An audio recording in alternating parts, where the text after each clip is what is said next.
Welcome to the Osmo Early Bird Podcast. I'm your old pal Emac coming to you for Saturday's NBA action with one Adam Ship My Money Share. As we've been basking in the DC metro area, 65-degree weather on Friday, it's going to be snows in the forecast next week. Let's just put it that way, Adam. What the heck happens with the weather out here? Yeah, it's nuts. It's all over the place. I opened the door today and it was really confusing. Yeah, it was either pouring, windy, or balmy. So I was enjoying the outside when the balmy was happening. But we have a few things to rain on the Saturday parade. So let's talk about those real quick. Adam's going to kick back while I launch through the myriad of injury options and news and notes. For Washington, we have Wall and Markieff did not practice on Friday due to illness. They are probably going to play. Ron Baker has now been signed. For point guard depth, I don't know that he'll play.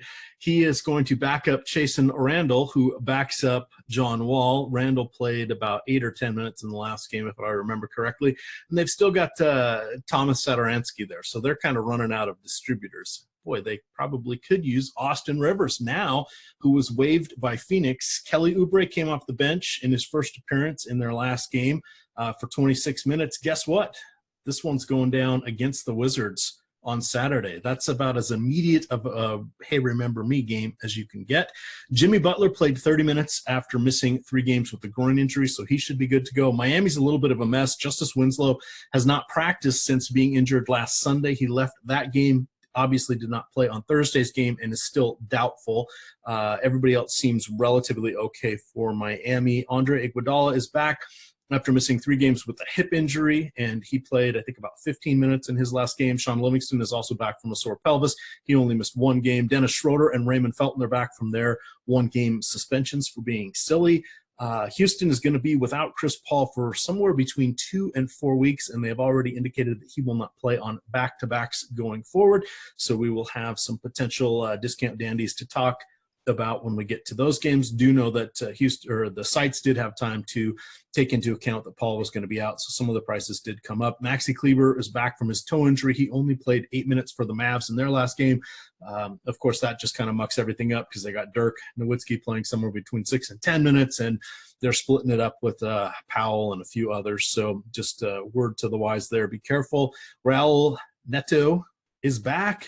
Adam, he missed 4 games with a thigh injury, so he should be getting his ceremonial 8 to 10 minutes after missing those 4 games. And then Toronto. So, of course, we're recording this on Friday night. Toronto is a bit of a mess. Kyle Lowry is out through the weekend.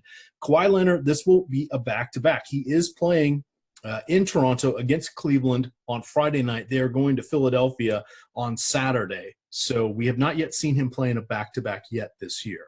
Be careful.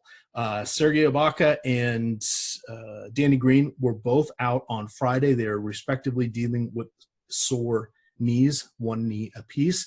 We'll know more about their Saturday status after shoot-around, but who knows? I'm guessing those guys are both probably going to be doubtful at best. That gives Greg Monroe, Pascal Siakam, Fred Van Vliet, and DeLon Wright the beneficiary minutes. For Milwaukee, Ersan Ilyasova is out after no surgery on Friday, and Malcolm Brogdon came back after missing 2 games earlier this week from his sore hamstring, so he has 1 game under his belt. The only 3 teams that are playing directly on a back-to-back, both on Friday and then Saturday, would be Milwaukee, San Antonio, and Toronto. We've got 6 games that we are going to talk about. We'll go position by position here. We are going to skip the 5 o'clock game, that is Denver and the Los Angeles Clippers. That one will be available on single game slates. We'll have projections for that behind the paywall at Osmo.com. Adam, that is a lot of stuff to think about. Yeah, a pretty busy Saturday. Seems like the weekend days are always have a lot going on. Yes, and as we head in, there's a ton of games on Sunday. Massive, massive slate. A bunch going off at 6 and a bunch more going off at 8. Nobody plays on Monday, and then there's the featured 5-game set on Christmas Day. We will have content, of course, for all of that, so you guys will want to check that out. Adam, kick us off here with point guard. We have James Harden checking in because he is now the facilitator. He's probably going to be – he's like having a point guard and a shooting guard put together if you were to average his price. It's $11,600. If we split that in half, it'd be reasonable. Goodness, what are we going to do at $11,600 against the Spurs, who are on a back-to-back? Yeah, I mean, I still really like Harden. Obviously, just an absolute monster when Chris Paul's off the floor. You see the usage or the assist percentage jump from, upper 30s or low 40s up to, 53, 54%. Usage rate gets up close to 40%, and he plays, 40 plus minutes. So assuming this game stays competitive, I don't really care this price tag went up. It's just such a great spot for Harden whenever Chris Paul's out. So he's absolutely a priority for me here. All right. The next guy I want to talk about, John Wall. Now, let's assume he's going to come off the sick bed and say, hey, Kelly Oubre, I do remember you. The Wizards have lost their last two. They've lost 4 of 6. Not very exciting. They're supposed to be getting ready to make the playoffs, well, as a fringe 8 seed and sacrificial lamb in the first round. But Phoenix Suns, don't look now. They're also 4 and 6 in their last 10, but they're on a 4-game winning streak.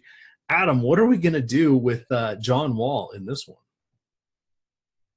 Yeah, I mean, I think obviously it's a pretty nice spot going against Phoenix. Wall's price is fair. I don't think it's too cheap. I don't think it's too expensive. You should get 38 to 40 minutes, assuming a competitive game and assuming that he is able to go. Tough to prioritize him though. I mean, he's similar to Steph Curry in price. He's $100 more expensive than Devin Booker, who obviously is in a great matchup going against the Wizards. So I don't know. I think it's just kind of a spot where if I get to Wall, it's fine. But I'm excited for Harden. I'm excited for Booker. I'm not as excited for Wall. All right, I'm just looking. The next guy we have, Russell Westbrook. The Oklahoma City Thunder and Utah Jazz have only played once so far this season. That was in OKC. The Thunder won 122 to 113. Westbrook only had to put up a pedestrian 45 points. Not to fear, he, let's see. Yes, it was a triple-double, a 12, 11, and 10 triple-double on 22% shooting from the field. Not very good, but in his last 3 games against them, reaching back to last season, so we've had a few changes, no more Carmelo Anthony, but in his last 3 games, he put up 63, 56, and 76 fantasy points in 38, 27, and 38 minutes. Utah is not what we're used to seeing on defense. They have gotten better over the last 3 weeks. However, this seems like a decent spot for Westbrook because a lot of people are still assuming that the Jazz are a defensive stalwart. Yeah, I mean, I don't have an issue with Westbrook other than I just can't play him over James Harden. I mean, Harden without Paul on the floor this year has averaged 1.7 fantasy points per minute. Westbrook for the season's averaged 1.51. And then, it's obviously he can do well against anyone, but it is a slow Utah team. It is a improved Utah defense over the last couple of weeks, as you mentioned. So to me, I mean, the ownership would have to be pretty heavily skewed toward James Harden for me to want to go to Westbrook. All right, I'm going to cross off Ricky Rubio. He has not topped 27 fantasy points in his last 5 games. That coincides with Donovan Mitchell stepping his game up, trying to break through that sophomore slump. So cruising down here on the rest of the guys, we do have, oh boy, Fred VanVleet is at an elite price tag, Adam, $5,900 on DraftKings. I feel that we would need Lowry and Kawhi to sit out this one to play VanVleet at $5,900. What are your initial thoughts on that price tag for a career high outside of the showdown slates? Yeah, if Kawhi doesn't sit, I have no interest there. I mean, it's just the price tag where even if VanVleet does, play 34 minutes, if Kawhi's in, it's just so difficult for him to actually outperform that price tag to the point where you need him in your tournament lineups. If Kawhi's out, then obviously it's a bit different. Now you'd be talking about him with basically a 1 fantasy point per minute average, playing like 36 minutes in the spot. It would be, obviously a bit more appealing. Still not convinced that it would be like a must play or anything, but the only way I have any interest is if Kawhi sits. All right. Well, for those of you that want to have some fun, check out my Twitter. You will see the Fred Van Elite Fan Club contest. We upped it to 30. It filled in 4 hours. So we're going to up it to 35 for Saturday. I am the only one required to play Van Vliet. You do not have to. Normally, this is me giving back to the community by taking some crummy scores here, but putting that much of my salary cap towards him should be interesting. So just know I am coming off my first victory in that league in almost 30 tries out. So don't play Fred Van Vliet. Anybody else here in the discount dandies that you want to consider at first blush? JJ Barea has been, kind of interesting just from a tournament perspective. Obviously doesn't normally play a ton of minutes, but he's a very productive player when he does play. So I don't mind Barea as a value guy. Derek White started on Friday night. I assume he'll start again against Houston. That basically the entire San Antonio backcourt, where you have White, you have Bryn Forbes, then you have Bellinelli, who obviously is not a point guard, but they're all priced so cheap, and they kind of just fluctuate in the low to upper 20s in minutes. Normally one of them is going to have, a pretty decent game for their price tag. It's just a total guessing game of which one. But if you're running a bunch of lineups, I think looking to, one of those guys as value, if nothing better opens up, makes sense. All right, let's do a little transition here. Let's talk Yahoo, do a little bit of housekeeping here. Yahoo is running some guaranteed overlay contests. So what that means is they are paying out more than they are taking in. They did this last weekend for Week 15 NFL. They paid out $1 million in their aptly named $1 Million Baller, $100,000 to first place. The guy who won it had one entry.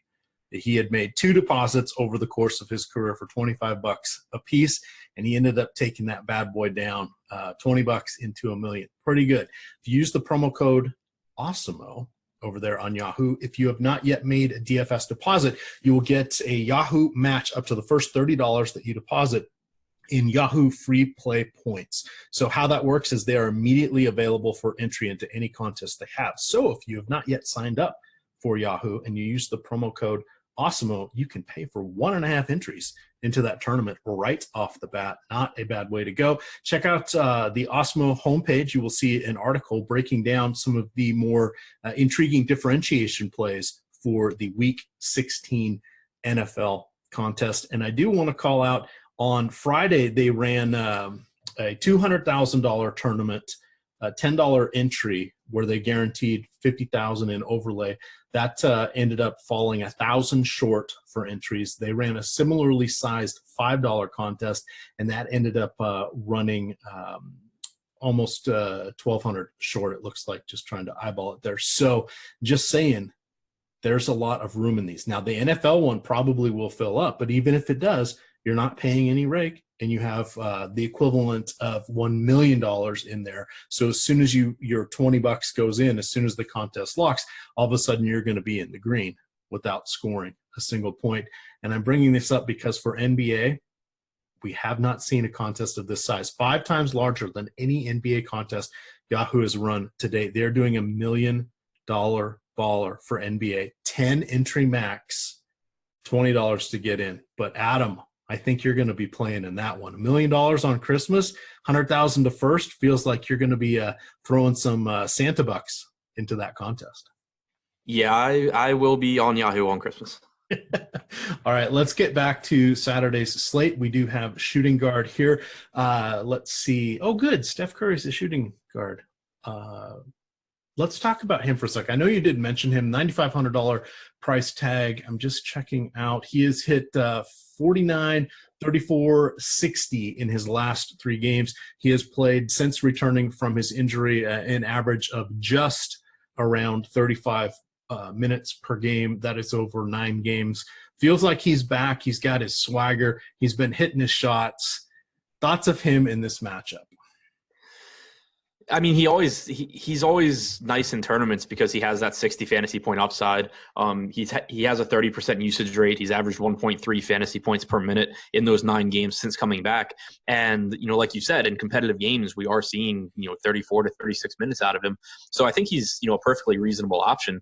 The problem is it's just kind of an awkward price point. I prefer him to John Wall because I think he has the higher ceiling. But you still have, Devin Booker, who on DraftKings is $700 less expensive. DeMar DeRozan's price tag, he was $8,000 on on Friday night, and I couldn't get enough of him. Obviously, don't know how that's going to go, but he's 7,700 in this matchup against Houston. Obviously, it's a back-to-back, but that's just an egregious price tag for him. Luka Doncic is 1,400 less than Curry. It's just, a pretty deep position where I'm not sure that's like the best way to allocate your resources. All right. Well, you did hit on Devin Booker. That seems like a nice matchup for him going against the Wizards here. I'm just looking to see. He did sit out. Let's see. Well, they haven't played yet this year, and last year he only played against them once. So that is too far back to worry about it. He did get 30 fantasy points or 34 fantasy points in 34 minutes, but that was last November, so a year plus. How are you liking him tonight? He's coming off some solid minutes since he's returning from injury, 36, 37, 37 minutes, respectively, 28, 38, and 25 NBA points, averaging just a tick shy of 50 DK points in those three contests. Is he going to be a big part of your core group on Saturday? Yeah, I would think so. I mean, it's a fast-paced Washington team that does not play defense really at all. Booker, it has just jumped right back into big minutes. He's obviously basically the entire Phoenix offense, with a little bit of TJ Warren and DeAndre Ayton mixed in. Really, just does everything for that team, plays big minutes. He gives you that, 55, 60 fantasy point upside for a pretty reasonable price tag.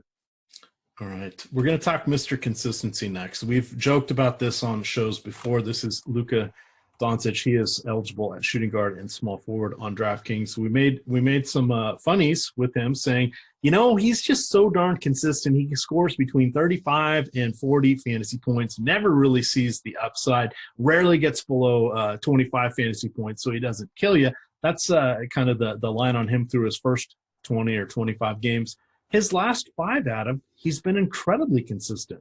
52, 53, 49, a little bit of a dud with 31, and then 50. So 4 out of his last 5 games have been between 49 and 53 DK points. Can this continue? Because they're on a 4-game losing streak.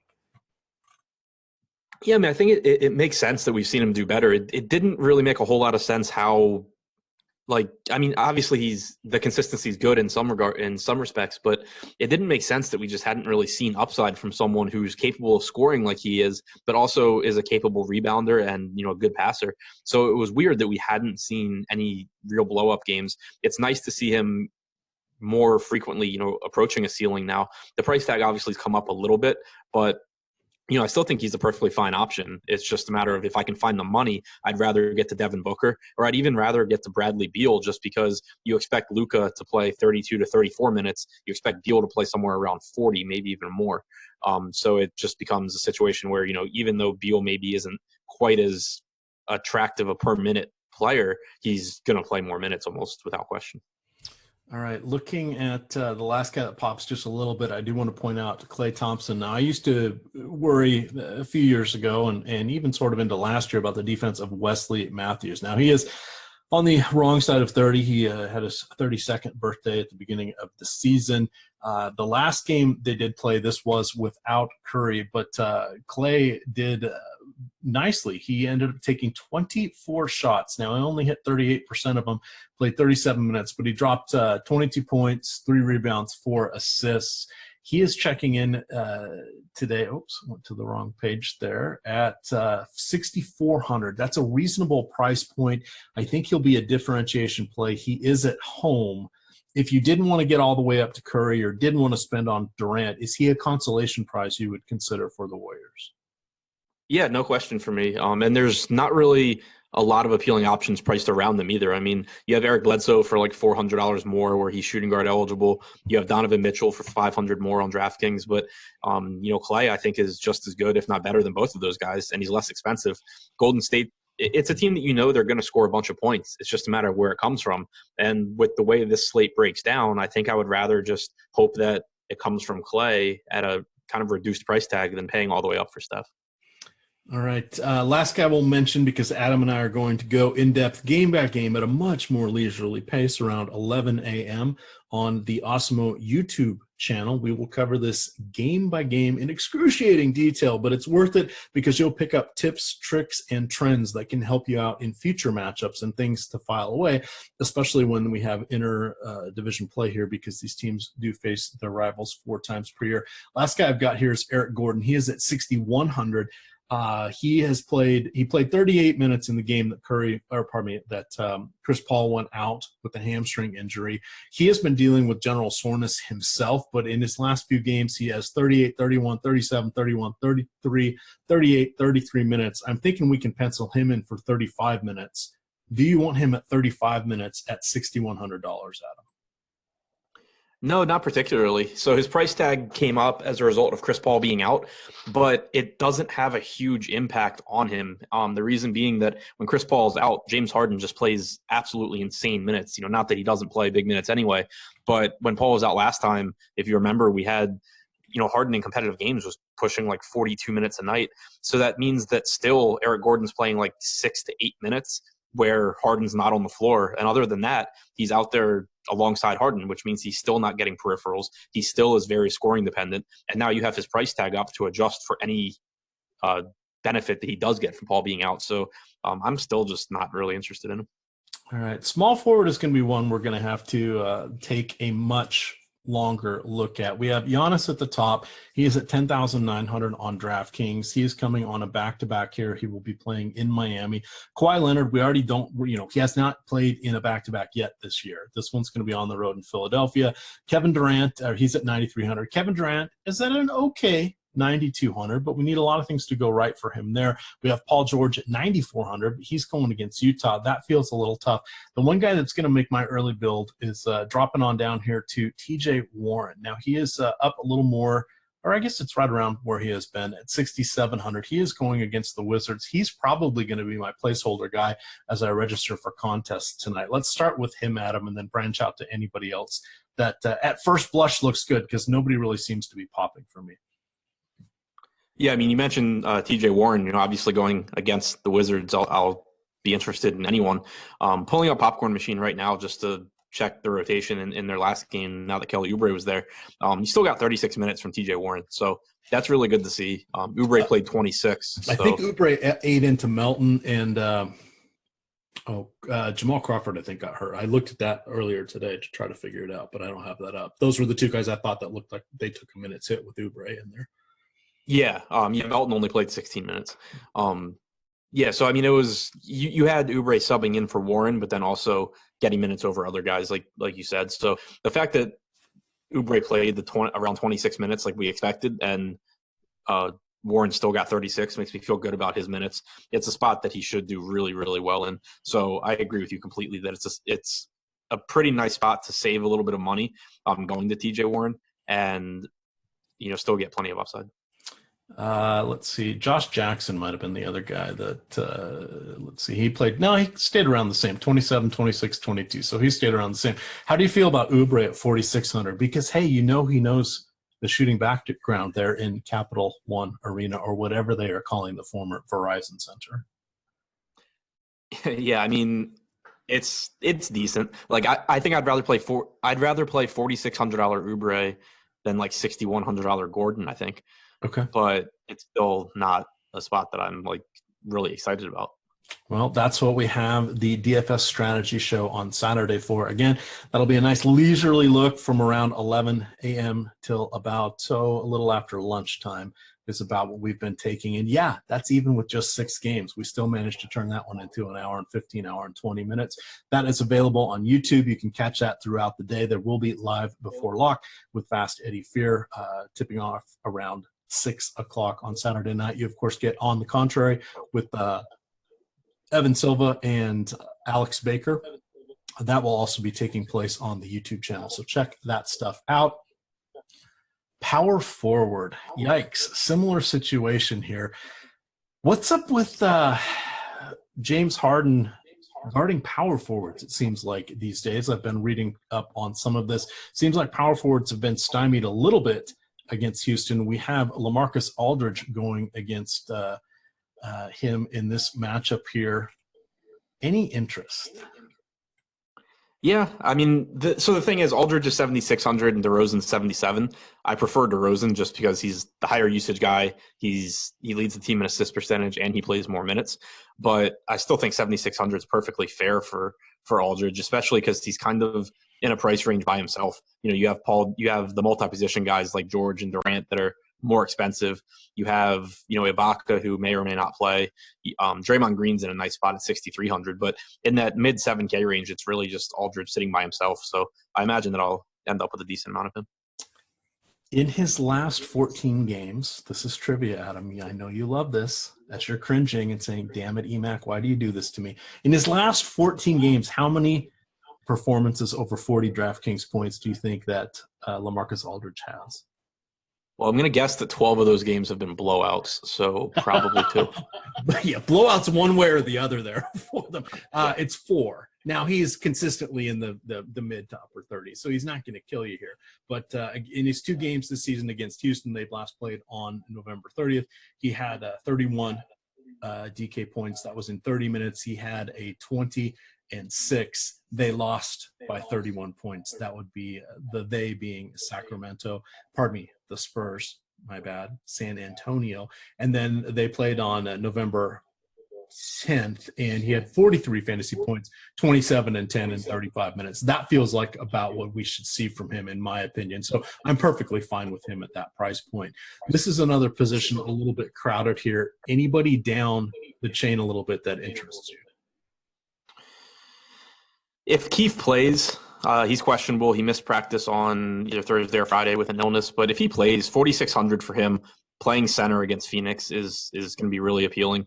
Obviously, there's a ton of stuff that goes wrong with Keith on basically a night-to-night basis, and he's been pretty disappointing. But at the same time, he's still got almost a 22% usage rate with the current lineup as it is. And, you get more rebounding when he's playing center. It's an appealing matchup. So I think the price tag is more than fair on Keith. And then also Kelly Olynyk, Goran Dragic is sidelined. Olynyk's been getting more on at the 4. He does a bit of everything when he's on the floor. So I think that he's a pretty interesting play as well. All right. Last little tidbit we're going to throw out at this position, power forward, Mike Muscala, 3,600, 9 of his last 10 games. He has topped 20 DraftKings points, including 2 performances over 30 DraftKings points. Seems like another nice placeholder guy there. Yeah, I mean, it's tough to expect him to do that consistently just because he's the backup to Embiid. But I guess with Wilson Chandler out, you do get some more minutes there. So, yeah, perfectly fine with him. All right, let's finish up the pivot position here. We have Steven Adams and Rudy Gobert going against each other. Not overly thrilling. Of course, Jokic and Plumlee are going to be on that 5 o'clock game. Some of your sites may have an all-day slate. You can dabble with that there. Greg Monroe may see some minutes here. I don't know how effective he will be for Toronto if Ibaka is going to be out. At the top, you've got Embiid, Capella. I don't know. Nobody's feeling really good to me here. Perhaps Hassan Whiteside, if only he would play the 4th quarter. As we finish up the show, Adam, what do you like at the pivot position? $9,600 Embiid is too cheap. I know that he's not as good with Jimmy Butler for multiple reasons, but the price tag is just too low. And then you're talking about, maybe Serge Ibaka being in, maybe Greg Monroe. Like, if it's Greg Monroe, you should have Embiid just going absolutely nuts. But even if it's Ibaka, Toronto's been one of the worst teams in the NBA, limiting offensive rebounds. So you still, could have a game where Embiid does well. And the price tag has just come down to where Butler being on the floor just isn't really that much of a risk anymore. So if you can find the money, I like getting up to Embiid. But if not, I think it's a pretty interesting matchup for Rudy Gobert. His price tag is only $7,500. I don't have in front of me how he's done in this spot before, but it seems like it could be a spot where he has some extra block upside going against Westbrook. So, kind of an appealing spot there. Clint Capella is always someone that I'll consider, at less than $8,000. DeAndre Jordan, 7,100, has a nice floor. So I think, kind of the mid-range at center here is pretty nice. All right. Gobert in his last 7 games against the Thunder has not topped 40 fantasy points in reverse chronological order, meaning going from most recent, which happened on the 10th to back to the middle of December of 2016. He has 35, 16, 38, 32, 35, 38. So not overly enticing there. He has played, looks like about an average of 31 minutes per game. So he's been getting some run, doesn't really do a ton, but that's just something to think about there. We'll get into that a little more for the matchups, etc., on that 11 o'clock show. Adam, we've got the 24 days of giveaways heading into the final stretch here. So all you have to do is like and leave a comment if you are watching/listening to this on the YouTube channel, or if you are on iTunes, rate and review. And the comment that you want to put in is, what is your favorite or the funniest, I think you've heard of this before, Adam, white elephant or a dirty Santa gift-giving extravaganza, where you give something, a joke gift or an inappropriate gift or a crappy gift to a coworker or family member. Are you familiar with these, where you draw a number and you pick a gift and you can steal it, etc.? Yeah, sort of. I've never done it, but I've heard of other people doing it. All right. Well, I've participated in many because I've been in the cubicle warrior world for quite some time. But I hearken back to college. My favorite one was they actually tried to do some nice in our fraternity, tried to do some nice wine and cheese. Everybody dress up and act like adults, even though we were probably all, 19, 20, 21 years old. And so they had, nice candlelight, Christmas music going on, etc. And everybody was supposed to spend at least, $15 to $20 on these gifts. And back then that meant you had to get a nice gift because, this was back in the Stone Age.